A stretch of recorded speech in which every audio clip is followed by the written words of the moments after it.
பிரைஸலா கத்தரிக்கை துதிமை உண்டாவதாக. இன்றைய பரிசுத்த ஓய்வு நாளில் கூட உங்களை சந்திப்பதில் மிக்க மகிழ்ச்சி அடைகிறேன். என்ன இது ட்ரெஸ் எல்லாம் ரொம்ப கலர்ஃபுல்லாக இருக்குதுன்னு யோசிக்கிறீங்களா? ஆமாங்க, நம்ம வாழ்க்கையில் கூட ஒரு இருள் நிறைந்த சூழ்நிலை உங்களுக்கு இருக்கலாம். அதிலிருந்து வெளியே வர வேண்டும் என்றால் இயேசு கிறிஸ்துவின் வார்த்தையை நீங்கள் பற்றி கொண்டிருந்தால் உங்கள் வாழ்க்கை கலர்ஃபுல்லாக மாறும். எப்படி நாம் வேதத்தை வாசிக்கிறோமோ, தினமும் நாம் ஜபிக்கிறோமோ, அதன்படித்தான் நம்ம வாழ்க்கையெல்லாம் ஆண்டவர் கலர்ஃபுல்லாக மாற்றுவார். அதற்கு தான் ஒரு எக்ஸாம்பிளாக ட்ரெஸ்ஸை போட்டு வந்திருக்கேன். என்னுடைய வாழ்க்கையில் கூட நிறைய விஷயங்கள் என்னோட டார்க் ப்ளஸ்லேருந்து கலர்ஃபுல்லான ஒரு லைஃப்க்கு என்னை மாற்றி கொண்டிருக்கிறார். அதற்காக தான் இந்த எக்ஸாம்பிளாக போட்டு வந்திருக்கேன். உங்கள் வாழ்க்கையில் நீங்கள் இப்படி கலர்ஃபுல்ன்றது என்னென்னா கலர் கலராக வர்றது கிடையாது. கலர்ஃபுல் என்பது ஆசீர்வாதங்கள், ரட்சிப்பு, மகிமை, அவருடைய கிருபை, இது எல்லாமே நமக்கு கிடைப்பதனால தான் அந்த கலர்ஃபுல் வாழ்க்கை நமக்கு கிடைக்கும். அது யார் மூலமாக? நம்முடைய இயேசு கிறிஸ்துவின் மூலமாக தான் நமக்கு இப்படி ஒரு கலர்ஃபுல்லான ஒரு பிளெஸ்ஸிங்கான ஒரு கலர்ஃபுல் நமக்கு கிடைக்கும். அதற்காக தான் நாம் முதலாவது தேட வேண்டிய விஷயம் தேவனுடைய ராஜ்யம், அவருடைய வசனத்தை நாம் கீழ்ப்படிந்து நடக்கும். இன்றைக்கு கூட நாம் எதை பற்றி சிந்திக்கிறோம் என்பதனால் துளிர். துளிர் என்றால் துளிர்ப்பது, அதாவது ஒரு இலை புதிதாக நட்டு வைக்கப்பட்ட ஒரு மரம், அதை துளிர்த்து ஒரு இலை உருவாகுது இல்லையா? அதே போல தான் நம்முடைய வாழ்க்கையில் கூட இயேசு கிறிஸ்து அவருடைய மகிமை, அவர் ரட்சிப்பு, அவர் கிருபை நமக்கு எப்போ துளிர்க்கும் என்பதை குறித்து பார்க்க போகிறோம். இப்போது பார்த்திங்கன்னா சமீபத்தில் நிறைய குடும்பங்கள், நிறைய கடன் பிரச்சனைகள், நிறைய குடிக்கு அடிமையாக இருப்பது, அல்லது போதைக்கு அடிமையாக இருப்பது, அல்லது ஒரு சமாதானமின்மையான ஒரு குடும்பம், அல்லது குழந்தையே இல்லாத ஒரு குடும்பம் இருக்காங்க இல்லையா? அவர்களெல்லாம் எப்படி இருக்கிறார்கள்னா, நீங்கள் இந்த சம்மர் சீசன் எடுத்திங்கன்னா போனீங்கன்னா, இந்த வெளிநாட்டிலலாம் பார்த்திங்கன்னா ஒரு ஃபுல்லாகவே இலையெல்லாம் பட்டு போயிருக்கும். அந்த பட்டு போன இலைகள் பார்த்தா வெறும் கிளைகள் மட்டும்தான் இருக்கும், ஒரு ஃப்ளவரும் இருக்காது, ஒரு இலையும் இருக்காது. இலையெல்லாம் கொட்டி போயிருக்கும். அப்படி பட்டுப்போன வாழ்க்கையில் நீங்கள் இருப்பீங்களானா, அந்த பட்டுப்போன மரத்திற்கு என்றைக்கு அந்த வசந்த காலம் என்கின்ற அந்த மழைக்காலம் வருகிறதோ, அந்த மழை அந்த மரத்தின் மேல் படுகிறதோ, அப்போது துளிர்விடும் அந்த இலை, அந்த பூக்கள் போல உங்கள் வாழ்க்கையில் அந்த வசந்த காலம் என்கின்ற தேவனுடைய ஆசீர்வாதம், மழை என்கின்ற தேவனுடைய கிருபை உங்களுக்கு கிடைக்க வேண்டும் என்றால், நீங்கள் அந்த வசந்த காலம் என்கின்ற வேதத்தை நீங்கள் படிக்க வேண்டும். நீர் என்கின்ற வசனத்தை நீங்கள் ருசி பார்க்க வேண்டும். அப்படி நாம் செய்வோமானால்தான் நம்முடைய வாழ்க்கை இருளிருந்த அந்த பட்டுப்போன வாழ்க்கையிலிருந்து வசந்த வாழ்க்கைக்கு நாம் இடம்பெயர்க்க முடியும். உங்கள் வாழ்க்கையில் அப்படி யாராவது இருந்தீங்கன்னா, எனக்கு விடுதலை கிடைக்கலையே, எனக்கு எந்த வித சமாதானமும் இல்லையே, ஒரு விடுதலை கிடைக்கலையே, ஒரு வழி கிடைக்கலையே, எல்லா வித கதவுகளும் அடைக்கப்பட்டிருக்கு, என் கடன் பாரங்களை இன்னும் தீரவே இல்லையே என்று யோசித்துக் கொண்டிருப்பீர்கள். அப்படி யாராவது இருப்பீனானால் உங்கள் வாழ்க்கையை மாற்ற வல்லவர் நம்முடைய கர்த்தராகிய இயேசு கிறிஸ்து மட்டும்தான். நீங்கள் செய்ய வேண்டியது ஒன்று தான். நீங்கள் தேவனை நோக்கி வர வேண்டும். இயேசு கிறிஸ்துவை நீங்கள் விசுவாசிக்க வேண்டும். அது யாராக தான் இருக்கலாம், ஹிந்து, கிறிஸ்டின், முஸ்லீம். நீங்கள் ஒரு ஹிந்து பார்த்துருந்தாலும் சரி, ஒரு முஸ்லீம் பார்த்துருந்தாலும் சரி, ஒரு வேற்று சமூகத்தில் யார் பார்த்துருந்தாலும் சரி, நீங்கள் ஒரு முறை நம்முடைய கர்த்தராகிய இயேசு கிறிஸ்துவை நீங்கள் விசுவாசித்து அவருக்கு ஜெபம் செய்யுங்க. அது போதும். நீங்கள் ஜெபித்தால் இயேசு கிறிஸ்து நிச்சயம் பதிலை கொடுப்பார். ஏனென்றால் இயேசு கிறிஸ்து என்பவர் வெறும் கிறிஸ்டினுக்கு மட்டுமே ஒரு கடவுள் கிடையாது, அனைவருக்குமான கடவுள். கிறிஸ்டின் உருவானதே இயேசு கிறிஸ்துக்கு பிறகு தான். அவர் நினைவாகத்தான் கிறிஸ்து என்ற வார்த்தை உருவாகி கிறிஸ்டியன் என்ற அந்த ஒரு பிரிவு உருவாச்சு. அவர் வாழ்ந்த காலத்திலெல்லாம் எந்த ஒரு மதமும் கிடையாது. நல்லவர்கள், கெட்டவர்கள், அப்படி தான் இந்த யூதர்கள் இருந்தார்கள். இயேசு கிறிஸ்துக்கு எதிரானவர்கள், இயேசு கிறிஸ்து நேசிப்பவர்கள், அப்படி எடுத்துக்கலாம். அப்படித்தான் வாழ்ந்து அன்றைய தினத்தில் இயேசு கிறிஸ்துவை ஏற்றுக்கொண்டவர்கள் அவங்க மூலமாக இயேசு கிறிஸ்து நினைவாக உருவாக்கப்படுத்தான் கிறிஸ்தவம்.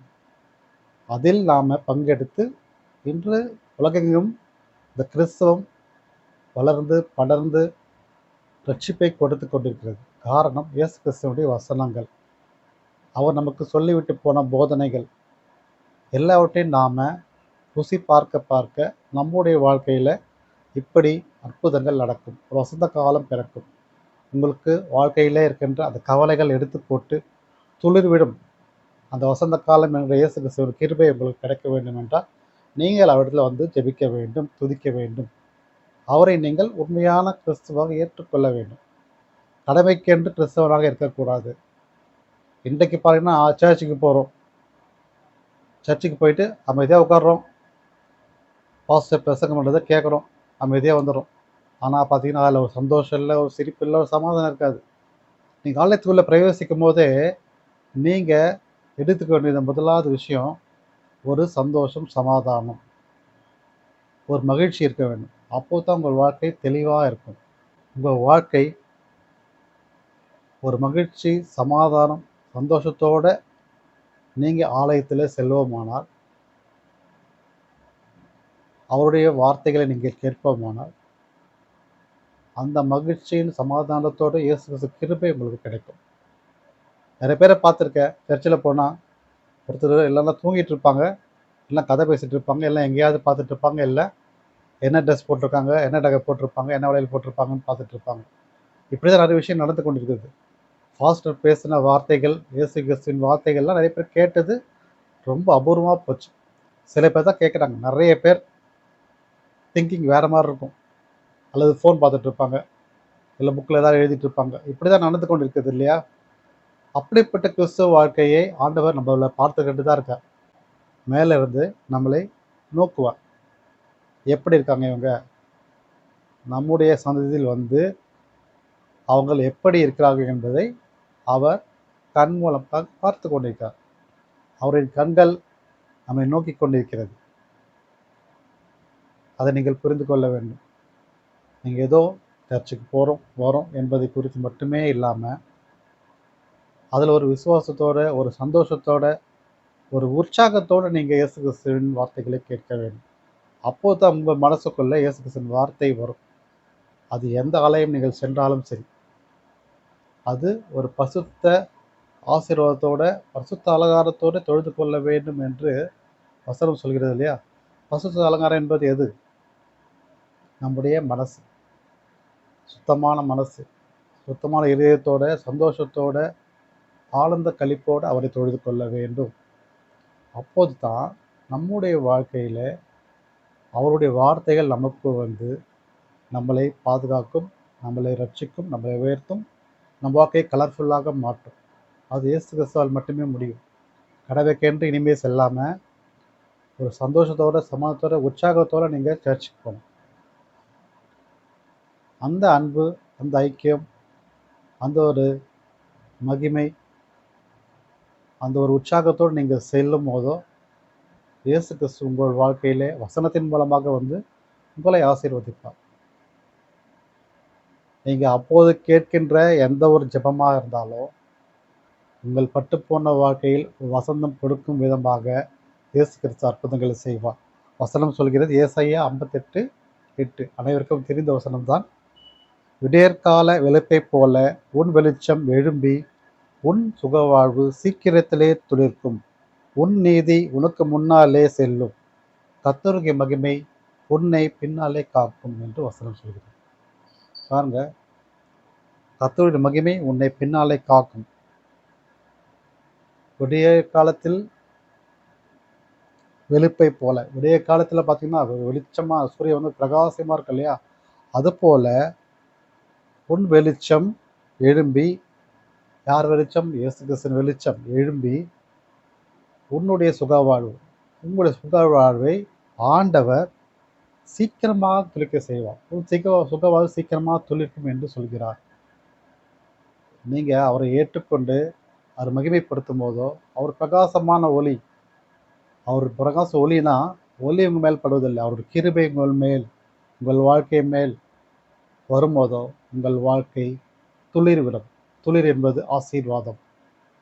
தேவனுடைய ஆசீர்வாதம் உங்களுக்குள் இறங்கும் போதோ, உங்கள் குடும்பத்திற்கு வரும்போதோ, நீங்கள் ஒரு பிரகாசமான, ஒரு பசுமையான வாழ்க்கையை நீங்கள் காண்பீர்கள்.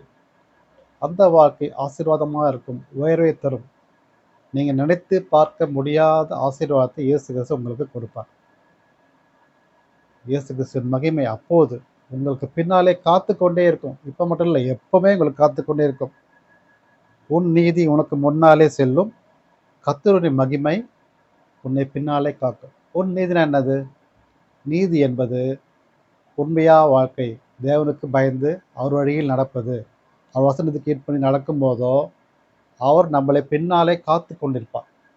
அதுதான் நான் தினமும் செய்கின்ற ஜெபமும் மகிமையும், வேதத்தை வாசிப்பதும் அதை தியானிப்பதும் மட்டும்தான். ஏதோ தினமும் நாம் பைபிள் வாசிக்கிறோம், ஜெபிக்கிறோம், அவ்வளோதான், அந்த நாள் முடிஞ்சுது. ஆனால் வசனத்தை நம்பி நாம் நடக்கிறோம் என்பதா அது வந்து கொஸ்டின் மார்க் தான்.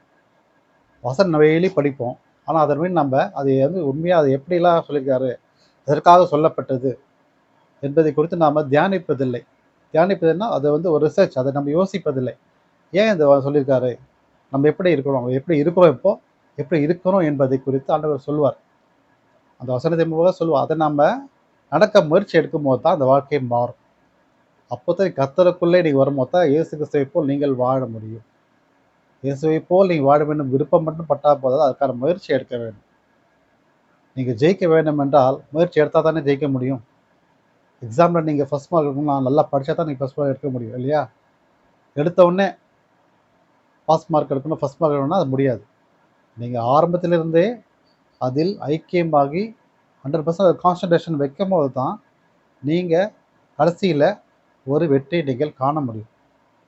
இந்த வாழ்க்கை இதுவரை உங்கள் வாழ்க்கை அப்படி ஏதாவது ரொம்ப கஷ்டமான சூழ்நிலைகள், பிரச்சனைகள், சோதனைகள் இருந்தால் உங்களுக்கு வெற்றி வேண்டுமென்றால், வெளிச்சம் வேண்டுமென்றால், ரட்சிப்பு வேண்டுமென்றால், விடுதலை வேண்டுமென்றால் இயேசு கிறிஸ்துவை நீங்கள் விசுவாசித்து அவர் உண்மையாக அவரை தியானித்து ஏற்றுக்கொள்ள வேண்டும்.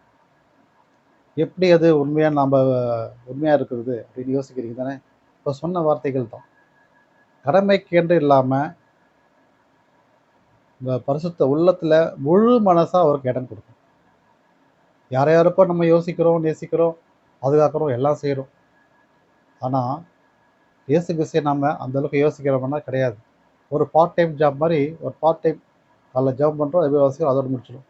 அப்புறம் அடுத்த நேரங்கள்லாம் என்னென்னா அட்டவணை குற்றம் குறைகள் சொல்லிக்கொண்டு வாழ்க்கையை கடந்து போகிறோம். அவங்க இப்படி இவன் இப்படி இது அது அப்படி இதே பேசிகிட்டு இருப்போம். ஆனால் பாருங்கள், யாராவது வீட்டுக்கு வந்தாங்கன்னா குடும்ப கதைகள் மட்டும்தான் ஓடிட்டுருக்கும். ஆமாம், அப்படி எப்படி குறைகள் போட்டுப்பான். ஆனால் அந்த டைமில் இயேசு கிறிஸ்துவின் வார்த்தையை நம்ம பகிரும் போதோ யார் வீட்டுக்கு தான் அவர் ஆசீர்வாதமாக போவாங்க. அவர் ஏதாவது குறைகள் சொல்லி கொண்டிருந்தாலும் அது குறைவெல்லாம் இயேசு கிறிஸ்து மகிமை நிறைவாய் கொடுப்பார். நீங்கள் செய்கின்ற ஊழியமும் அதுதான். யாராவது சொந்தங்களோ இல்லை ஃப்ரெண்ட்ஸ் யாராவது வந்தீங்கன்னா ஏதோ விஷயத்துக்காக வந்திருப்பாங்க, கஷ்டத்துக்காக வந்திருப்பாங்க. அவங்களுக்கு மத்தியிலே நீங்கள் இயேசு கிறிஸ்துவின் வார்த்தையை சொல்லி அவருக்கு ஆறுதலாக இருக்கும். அது அவங்க கேட்பார்களோ இல்லையோ, நீங்கள் சொல்லுகின்ற வார்த்தை அவர் மனதில் பதியும்படியாக ஆண்டவர் அதில் இறங்குவார். நீங்கள் சொன்னாலே போதும், அவர் மகிமை வெளிப்படும். அதுதான் நீதியின் சூரியன் உங்கள் மேல் உதிக்கும் போதோ அவர் மகிமை உங்கள் மேல் உதிக்கும். உங்கள் வாழ்க்கையில் கூட அப்படி ஒரு சின்ன ஊழியத்தை நீங்கள் செய்யும் போதோ இயேசு கிறிஸ்துவின் மகிமை உங்கள் மேல் நிச்சயமாய் உதிக்கும். அந்த உதிக்கின்ற அந்த மகிமை உங்கள் வாழ்க்கையை கலர்ஃபுல்லாக மாற்றும். எப்படி இதெல்லாம் நம்ம சொல்கிறது? நமக்கு அது பழக்கமே இல்லையே என்று நிறைய பேர் யோசிக்கிறீங்க. எதுவுமே வந்து ஜெபத்தோடு தான் நம்ம செய்யணும். ஜெபிக்கணும். ஏசப்பா, நான் உம்முடைய ஊழியத்தை செய்யணும், உம்முடைய வார்த்தையை மற்றவர்களுக்கு சொல்லணும், அதன் மூலமாக அனைவருக்கு விடுதலை கிடைக்கணும்னு நம்ம முதல்ல ஜெபிக்கணும். ஒவ்வொரு நாளும் நம்ம ஜெபம் பண்ணுறதுக்கு ஆயத்தமாகி வசனத்தை வாசித்து நீங்கள் ஜெபிக்கும் போதோ இதையும் சேர்த்து ஜெபிக்கணும். அப்போது நீங்கள் அன்றைய நாள் கடக்கும் போதோ யாராவது ஒருத்தருக்கு நீங்கள் இயேசு கிறிஸ்து வார்த்தையை சொல்லலாம். அது யாரானா இருக்கலாம். ஆரம்பத்தில் அது பிடிக்காம கூட இருக்கலாம். ஆனால் போக போக அவருடைய இயேசு கிறிஸ்துவின் வார்த்தை அவர் மனதுக்குள் இறங்கி அவருக்கு ஒரு ஆறுதலை தேடி வரும். திரும்ப வந்து கேட்பாங்க, வசனம் ஆறுதலாக இருந்துச்சு, ஒரு ரிலீஃபாக இருந்துச்சு, விடுதலை கிடைச்ச மாதிரின்னு சொல்ல வேண்டிய தருணத்தை இயேசு கிறிஸ்து கொடுப்பார். அது யார் மூலமாக? உங்கள் மூலமாக. அதுதான் நீங்கள் ஆண்டவர் செய்கின்ற ஊழியம். இதுவரை உங்கள் வாழ்க்கையில் பைபிள் இருக்கும், ஜெபம் இருக்கும், எல்லாம் இருக்கும். ஆனால் ஒரு பட்டு போன வாழ்க்கையாகவே இருக்கும். காரணம், அவருடைய வார்த்தையின் மகிமையை நீங்கள் வெளியரங்கமாய் நீங்கள் சொல்லும் போதோ ஆசீர்வாதம் உங்களுக்குள்ளே துளிர்விடும். அந்த துளிர்விடும் ஆசீர்வாதம் தான் உங்களுக்கு ரட்சிப்பை கொடுக்கும், இன்னும் மகிமையான எழுப்புதலை கொடுக்கும். பாத்தீங்கன்னா, இப்போ நிறைய பேருக்கு நிறைய பிரச்சனைகள், கடன் பாரங்கள், நிறைய சோதனைகள் இருக்குது இல்லையா? எவ்வளோ பேர் எத்தனையோ விதமான பிரச்சனைகளில் அகப்பட்டு கொண்டு சாத்தானின் பிடியில் விழுந்திருக்காங்க. அவருக்கு விடுதலை கிடைக்க வேண்டும் இல்லையா? அதுக்காக நீங்கள் ஜெபிக்க வேண்டும். அது குடும்பத்தில் இருக்கலாம், இல்லது ஃப்ரெண்ட்ஸ் மத்தியில இருக்கலாம், இல்லை சொந்தங்கள் யார் வேணா இருக்கலாம், தெரியாதவங்க கூட இருக்கலாம். அவங்களுக்காக நீங்கள் ஜெபிக்கும் போதோ, எப்போது நம்ம மற்றவர்களுக்காக ஜெபிக்கிறோமோ, இயேசு கிறிஸ்து அதை உடனே கேட்பார். நமக்காக ஜெபிக்கிறதை விட மற்றவர்களுக்காக நாம் ஜெபிக்கிறது தான் ஆண்டவர் முதலாவது கேட்கிறார். அப்போ நாம் ஜெபிக்க ஜெபிக்க நம்முடைய வாழ்க்கை ஒரு அற்புதமான வாழ்க்கையாக ஆண்டவர் மாற்றுவார். அது நமக்கு நிச்சயமாக ஆண்டவர் கொடுப்பார் என்பது அதிகமான நிச்சயம். நீங்கள் செய்கின்ற செயல் ஒன்று தான். அவரை மகிமைப்படுத்தணும். அவர் மகிமைப்படுத்த உங்கள் வாழ்க்கை துளிர் விடும் வாழ்க்கையாக, வசந்த கால வாழ்க்கையாக, பூத்து குலுங்குகின்ற பூக்களை போன்ற ஒரு ஆசீர்வாதம் உங்களுக்குள்ளே கிடைக்கும் என்பது அதிக நிச்சயமானது ஒன்று. நீங்கள் இதை செய்வீர்கள் என விசுவாசிக்கிறேன். மார்க் 13:38. அத்தி மரத்தின் ஒரு உவமையை கற்றுக்கொள்ளுங்கள். அதிலே இளங்கிளை தோன்றி துளிர் விடும்போது வசந்த காலம் சமீபமாயிற்று என்று அறிவீர்கள். அத்தி மரத்தின் உவமைன்னா, அத்தி மரம் அது பார்த்தீங்கன்னா இவ்வளோண்டு தான் இருக்கும். அது துளிர் விடும்போதோ சின்னதாக தான் இருக்கும். ஆனால் அது வளர்ந்து காய் கனியாகும் போதோ அதன் பலன் வந்து ரொம்ப, அந்த சுவை வந்து ரொம்ப மிகுதியாக இருக்கும். ஏனென்றால் நம்மளுடைய வாழ்க்கையில் ஒரு சின்ன ஜெபமாக இருக்கும், ஒரு சின்ன ஒரு ஊழியமாக இருக்கும். நீங்கள் அதை நீங்கள் செய்ய செய்ய எப்படி அந்த ஒரு பழம் வந்து சின்னதாக இருக்குதோ, அதை ருசி பெருசாக இருக்குதோ, உங்கள் வாழ்க்கையில் கூட நீங்கள் இயேசு கிறிஸ்துவின் வார்த்தையை சொல்லும்போது சாதாரணமாக தெரியும். நீங்கள் அதை சொல்ல சொல்ல உங்கள் வாழ்க்கை ருசி நிறைந்த ஆசீர்வாதமாக இருக்கும். அப்படிப்பட்ட ஆசீர்வாதத்தை இயேசு கிறிஸ்து உங்களுக்கு கொடுப்பார். ருசியான ஒரு வாழ்க்கை எப்படி? கர்த்தர் நல்லவர் என்று ருசித்து பாருங்கள். அவர் மேல் நம்பிக்கையாக இருக்கிற மனுஷன் பாக்கியவான். அதுதான் ருசி பார்ப்பது. இயேசு கிறிஸ்து ருசி பார்ப்பது என்பது அதுதான். நம்ம ருசி பார்க்கும்போது தான், வசனத்தை தியானிக்கும் போது தான் நம்ம வாழ்க்கையில் அப்படிப்பட்ட அற்புதங்கள் நடக்கும். இந்த பட்டுப்போன மரம்னா நிறைய பேருக்கு யோசிக்கிறது. பட்டுப்போன மரம்னா இலை கலையெல்லாம் இருக்காங்க. அந்த பட்டுப்போன வர்றதுக்கு அர்த்தம் என்னென்னா, இந்த போராட்டம், பிரச்சனை, சோதனை, கடன் பாரங்கள். இதிலிருந்து விடுதலை கிடைக்க வேண்டும் என்றால் துளிர்விடும் மரமாக நம்ம மாறணுமா. அதில் என்ன கிடைக்குன்னா, இயேசுவின் வழியில் நாம் நடக்கும்போது தான் அவர் ஆசீர்வாதங்கள் கொஞ்சம் கொஞ்சமாக கிடைக்கும்போது தான் அந்த காலம் நடக்கும். துளிர்விடும் காலம்னா அவரை நாம் அறிந்து கொள்ள வேண்டும். நம்ம சேற்றிலிருந்து வெளியே வந்து கால்களை எப்படி கழுவி கொண்டு சுத்தமாகிறதோ, அதே போல் நம்ம பாவ வாழ்க்கையிலிருந்து வெளியே வந்து பரிசுத்த ஆசீர்வாதம் இயேசு கிறிஸ்துவின் ஆசீர்வாதத்தை நாம் பின்பற்றி நாம் சுத்தமாகி வருகிறோமோ, அதுதான் துளிர்விடும் காலம். இதுவரை உங்கள் வாழ்க்கையில் பட்டுப்போன காலத்தை தாண்டி துளிர்விடும் காலமாக நீங்கள் வரும்போதோ, அதன் இறுதி காலம் எப்படி இருக்குன்னா, ஒரு செழிப்பான காலமாக மாறும். செழிப்பான காலம்னா வசந்த காலம். பாருங்க, இலை போய்விட்டவுடனே அடுத்து என்ன பண்ணுது? பூக்கள் பூத்து குலுங்கும். அந்த பூக்கள் அந்த மரத்தில் பூக்கள் பூத்து குலுங்கும் எவ்வளோ அழகாக இருக்கும் பார்த்தீங்களா? மற்றவர்கள் பார்த்து பொறாமைப்படும் விதமாக அவ்வளோ அழகாக இருக்கும். அவ்வளோ அழகாக இருக்குது இந்த மரம், அப்படின்ட்டு. அதே போல் தான் உங்கள் வாழ்க்கையில் நீங்கள் சோர்வான நேரங்கள் அல்லது அவமானப்பட்ட நேரங்கள் அல்லது மற்றவர்களால் புறக்கணிக்கப்பட்ட நேரங்களில் நீங்கள் இருந்தீர்களானால், நீங்கள் இயேசு கிறிஸ்துவை நோக்கி நீங்கள் வரும்போதோ, அது துளிர்விடும் காலமாக மாறி, அவரை பின்பற்றி நீங்கள் அவரை நேசித்து அவர் வழி நடக்கும்போதோ, உங்கள் வாழ்க்கை வசந்தமாய் மாறி, பூத்து குலுங்குகின்ற ஆசீர்வாதங்கள் உங்களுக்கு கிடைக்கும். அதை பார்த்து மற்றவர்கள் பொறாமைப்படும் விதமாக, எப்படி பூக்கள் நிறைந்த மரம் போல் செழிப்பாக வசந்த காலமாக இருக்கிறதோ, உங்கள் வாழ்க்கை உயர்ந்த ஸ்தலங்களிலோ அல்லது உயர்வான இடங்களிலோ ஒரு செழிப்பான ஒரு வாழ்க்கையிலோ ஒரு பரிசுத்தமான ஒரு வாழ்க்கையில் நீங்கள் வாழும்போதோ, நீங்கள் நினைத்து பார்க்கப்பட இடத்தில் ஆண்டவர் உயர்த்தும் போதோ, அதை பார்த்து மற்றவர்கள் ஆச்சரியப்படும் விதமாக இருக்கும். இவரா இப்படி அப்படி இருந்தாரே, எப்படி இப்படி மாறினாரு, ஊரெல்லாம் கடன் வாங்கியிருந்தாரே, இப்போ எப்படி அவருக்கு ஆசீர்வாதம் எப்படி கிடைச்சிருக்கு, மற்றவர் கொடுக்கும் விதமாக மாற்றியிருக்காரு அப்படின்ட்டு மற்றவர்கள் பேசும் விதமாக, மற்றவர்கள் ஆச்சரியப்படும் விதமாக ஆண்டவர் உங்களை மாற்றுவார். அதுதான் இதெல்லாம் நடக்கணும் இல்லையா? நடக்கணும்னா என்ன பண்ணணும்? நாம் அந்த பட்டுப்போன மரத்தை போல் இல்லாமல், அதாவது பாவத்தில் விழுந்து கொண்டு அதிலே இல்லாமல், அதுலேருந்து சேற்றிலேருந்து வெளியே வரணும். பாவத்திலேருந்து வெளியே வந்து நீங்கள் இயேசு கிறிஸ்து இந்த பைபிளை எடுக்கணும். பைபிளை எடுத்து நீங்கள் ஜெபிக்கும் போதோ, வசனத்தை வாசிக்கும் போதோ, உங்கள் வாழ்க்கையில் ஆண்டவர் துளிர் விடும் ஒரு கிருபையை உங்களுக்கு கொடுப்பார். துளிர் விட்டால் அடுத்து என்ன? அடுத்து செழிப்பான ஒரு வசந்த காலம். அந்த வசந்த காலம் உங்களுக்கு வேண்டும் இல்லையா? அந்த துளிர் விடும் காலம் உங்களுக்கு வேண்டும் இல்லையா? துளிர் விட்டாலே போதும், உங்கள் வாழ்க்கை வசந்தமாய் முடிவு கிடைக்கும் என்பதை இயேசு கிறிஸ்து கொடுப்பார். இயேசு கிறிஸ்து விசுவாசி, அப்போதும் நீ முடிவிட்டோர் ரட்சிக்கப்படுவீர்கள் என்று வசனம் சொல்கிறது. உங்கள் வாழ்க்கையில் கூட நீங்கள் அப்படி ஒரு ஐக்கியத்தையும் விசுவாசம் நீங்கள் பெற்றுக்கொள்ள வேண்டும் என்றால், நீங்கள் செய்ய வேண்டிய கடமை ஒன்று தான். அவரை நீங்கள் உண்மையாக நேசிக்கணும், விசுவாசிக்கணும்.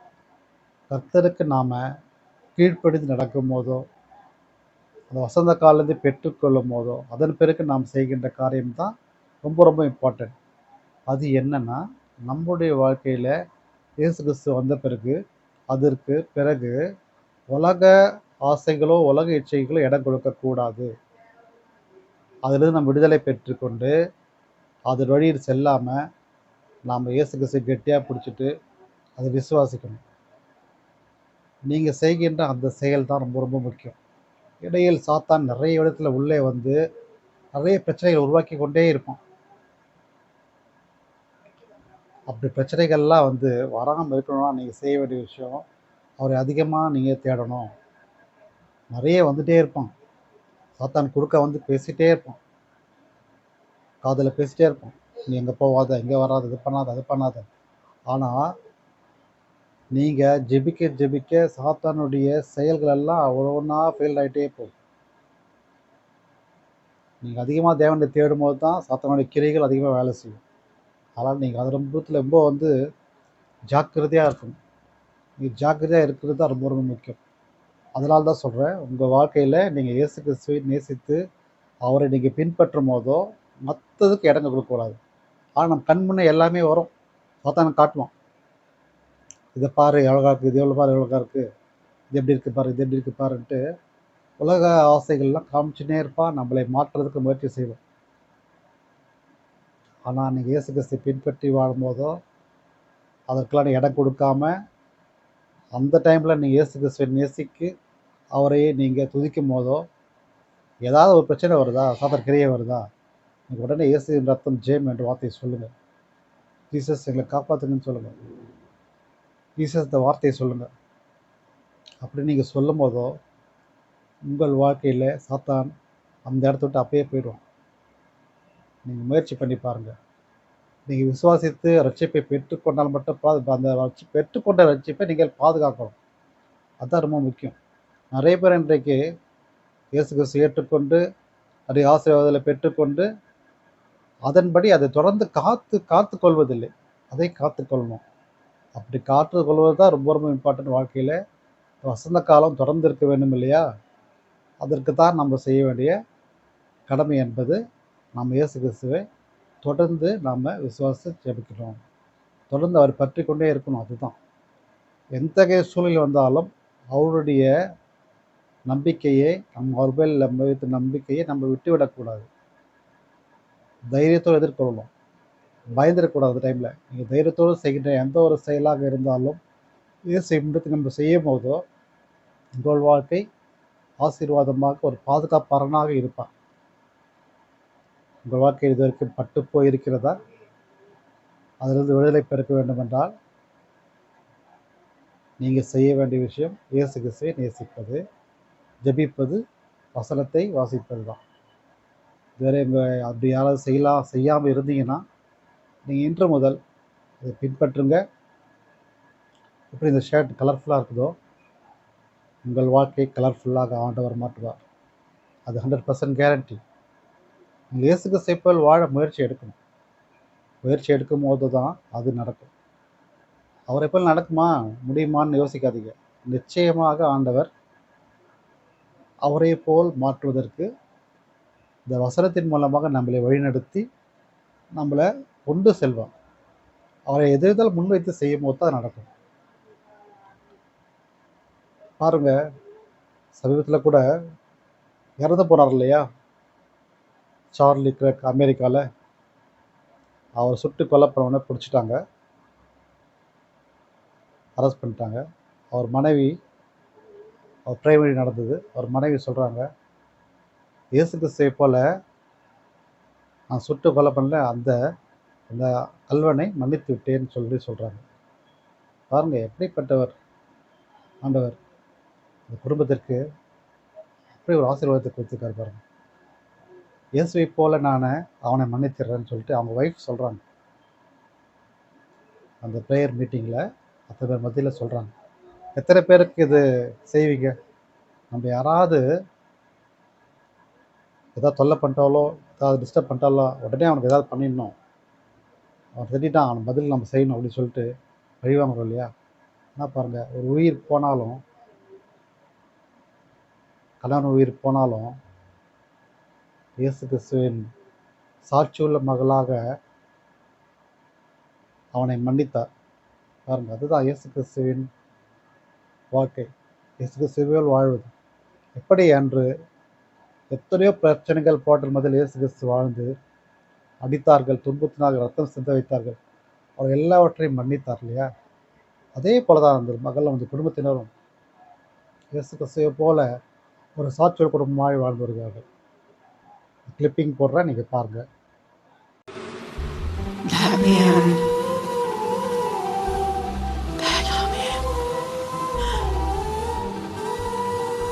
I forgive him.